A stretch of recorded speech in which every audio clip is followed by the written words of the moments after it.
अस्सलाम वालेकुम, welcome back to my channel तरफ खान व्लॉग्स। आई होप आप सब लोग बिल्कुल ठीक ठाक होंगे और मैं भी बिल्कुल ठीक हूँ। कल रात हम गए थे इमरान खान के जलसे पर। आप लोगों को पता ही है कि ज़िमनी इलेक्शन आने वाले हैं और भाई हम तो बहुत ज़्यादा एक्साइटेड हैं for PTI's victory. I don't know आप लोग हैं या नहीं, और ये जो व्लॉग है ये कोई पॉलिटिकल बेस्ड व्लॉग नहीं है, जस्ट आप लोगों के साथ एक क्लिप शेयर किया है। बाकी जमहूरियत है, हर किसी को अपनी अपनी पार्टी सेलेक्ट करने का, अपनी अपनी राय देने का कंप्लीटली इख्तियार हासिल है। एनीवेज़ हटते हैं यहाँ से। अगला दिन शुरू हो चुका है और मेरी मेट ने जो मेरा स्टोर है उसकी जो विंडो है ना वो खुली छोड़ दी थी, जिसकी वजह से बारिश की जो एक वो फुहार होती है ना वो आ गई जी स्टोर रूम में, और उस फुहार के नीचे जो जो चीज़ें पड़ी हुई थी वो सारी गीली हो गई, जिनमें एक फ्लोर कुशन था, एक जाय नमाज थी और एक कवर था। आई थिंक पता नहीं किस चीज़ का, आई थिंक स्ट्रॉलर का कवर था। हाँ, मेरे भतीजे की स्ट्रॉलर है उसका कवर था वो।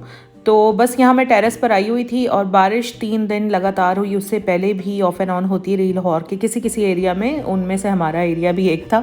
गमलों में पानी बहुत ज़्यादा इकट्ठा हो गया था, और जब इस तरह से पानी इकट्ठा हो जाता है तो पौधों पर फंगस भी लग जाती है। मिट्टी पे भी आप लोग देख रहे हैं, गमलों के अंदर जो मिट्टी है उसके ऊपर तक फंगस लग चुकी है। तो मेरे हस्बैंड भी टेरेस पर आए हुए थे, तो वो क्या करते हैं, क्योंकि ज़ाहिर है माली डेली तो आता नहीं है, वो अल्टरनेट डेज़ पर आता है। तो हस्बैंड कहने लगे कि मैं गमलों में से पानी निकाल देता हूँ, नहीं तो फिर फंगस बहुत ज़्यादा हो जाएगी और पौधे ना डिस्ट्रॉय हो जाएं।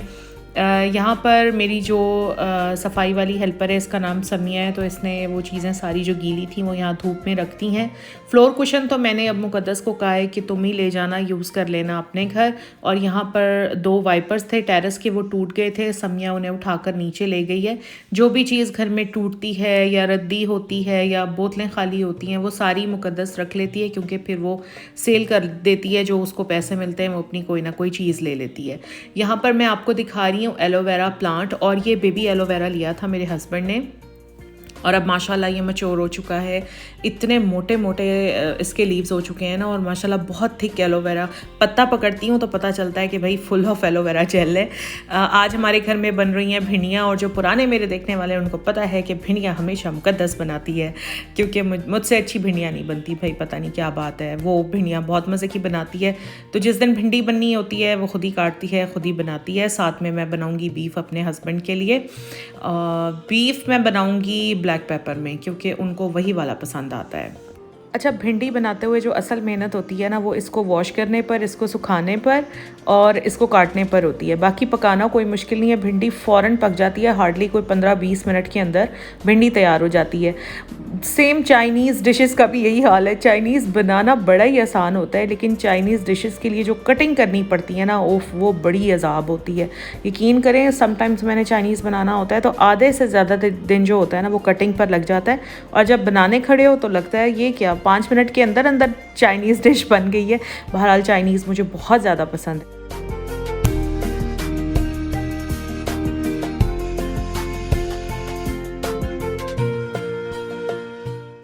थोड़ी देर के लिए मैं जा रही हूँ बाहर, और कह तो थोड़ी देर के लिए रही हूँ लेकिन 3 घंटे लग गए थे।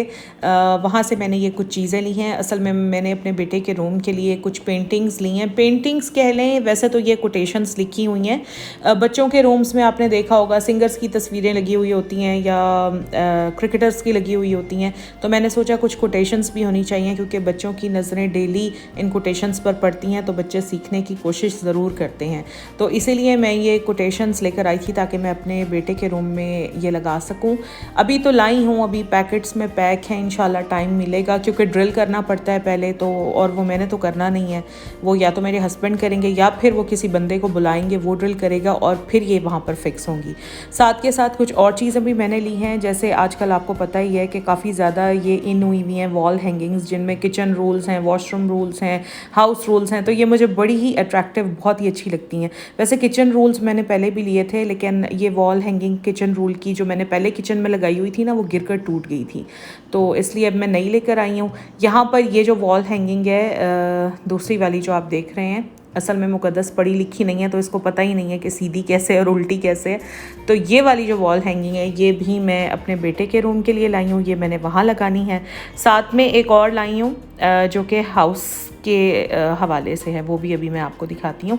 ये जो वॉल हैंगिंग्स है ना, ये लगी हुई घर में बहुत प्यारी लगती हैं और इन पर जो प्यारी प्यारी कोट्स लिखी हुई होती हैं ना, तो वो बच्चे पढ़ते हैं, बच्चों को अच्छा लेसन मिलता है, अच्छी चीज़ें बच्चा सीखने की कोशिश करता है। बहरहाल मैं तो बीइंग पेरेंट कोशिश यही करती हूँ कि अपने बच्चों की तरबियत अच्छी कर सकूँ, उसके लिए चाहे मुझे कुछ भी करना पड़े तो मैं वो एफ़र्ट करती रहती हूँ। और मुझे जो कलरफुल वॉल हैंगिंग्स होती हैं ना, वो बहुत अट्रैक्ट करती हैं, बजाय इसके कि मैं सिंपल वन की तरफ जाऊँ। मुझे कलरफुल चीज़ें बहुत ज़्यादा अट्रैक्ट करती हैं। ये देखें जी, ये है वो वॉल हैंगिंग, और इसको मैं अपने घर में जो मेरी एंट्रेंस है ना, वहाँ पर डिस्प्ले करूँगी। जब लगाऊंगी तो इंशाल्लाह आप लोगों को ज़रूर दिखाऊंगी। ये कुछ हैंगर्स भी लिए थे जनाब, वो भी मुक़द्दस ने यहीं पर रख दी हैं। मुझे बताइएगा ज़रूर कि ये सारी चीज़ें आप लोगों को कैसी लगी।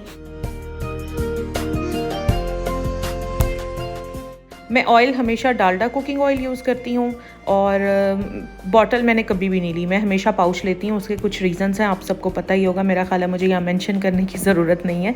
हाँ, बाकी ये है कि दरमियान में एक दो ऑयल मैंने और भी ट्राई किए हैं, लेकिन वापस मुझे डालडा पर ही आना पड़ता है, क्योंकि जो खुशबू डालडा की है वो किसी भी ऑयल की नहीं होती।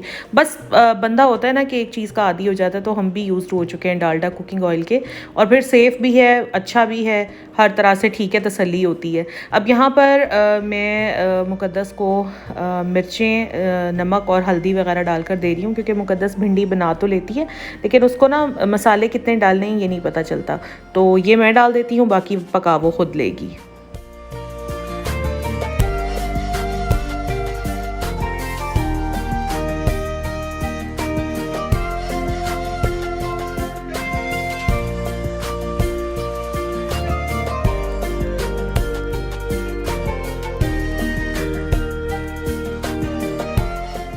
ज़ीरा वहाँ जार्स के अंदर ख़त्म हो चुका है, तो यहाँ से मैं आई हूँ ज़ीरा उठाने के लिए। और ज़ीरा हमेशा मैं ये ब्रांड का ही यूज़ करती हूँ, क्योंकि अगर आप दूसरा खुला ज़ीरा लेना जो दुकान वालों ने ख़ुद पैकेट्स में बंद करके रखा हुआ होता है, तो उनमें गंद इतना ज़्यादा होता है, तिनके छोटे छोटे पत्थर, मतलब साफ़ करने में ही उनको इतना टाइम लग जाता है ना। उससे कहीं ज़्यादा बेहतर है कि थोड़े से पैसे ज़्यादा लगाकर आप साफ़ सुथरा अच्छा ज़ीरा ले लें, ताकि इतनी मेहनत आपको ना करनी पड़े, क्योंकि उसको आप जितना मर्ज़ी साफ़ कर लें, मिट्टी फिर भी उसमें रह जाती है। ये हिमालयन शेफ़ का ज़ीरा है। आजकल मैं ये लेकर आई हूँ, क्योंकि इस बार मैंने ग्रोसरी जो थी वो कारफोर से की थी। वैसे मैं अलफता से करती हूँ, वहाँ पर भी एक ब्रांड का मैं लेती हूँ, मुझे नाम नहीं याद आ रहा अभी, नेक्स्ट टाइम लाऊंगी तो आप लोगों के साथ शेयर ज़रूर करूँगी। चलते हैं बाहर और आज बाहर का वेदर चेक करते हैं कि कैसा है, क्योंकि 2-3 दिन तो अल्लाह ताला ने माशाल्लाह खूब हमारे मज़े करवाए हैं। बहुत शुक्र अल्लाह ताला का अदा किया है कि शुक्र है गर्मी का ज़ोर टूटा, लेकिन आज तो भाई टिका कर धूप निकली हुई है। थोड़ी सी होप है, क्योंकि वहाँ कॉर्नर से ना थोड़ी सी बदलियाँ उठनी शुरू हुई हैं, ये देखें यहाँ से, तो लगता है शायद कुछ बादल बादल बन जाएँ। बस ये था मेरा आज का ब्लॉग। आई होप आप लोगों को अच्छा लगा होगा। अच्छा लगे तो प्लीज़ लाइक ज़रूर करें, चैनल पर अगर नए हैं तो सब्सक्राइब भी ज़रूर करें। इससे भी अच्छे अच्छे ब्लॉग्स आप लोगों को मिलते रहेंगे। अपना ख्याल रखिएगा। अल्लाह हाफ़िज़।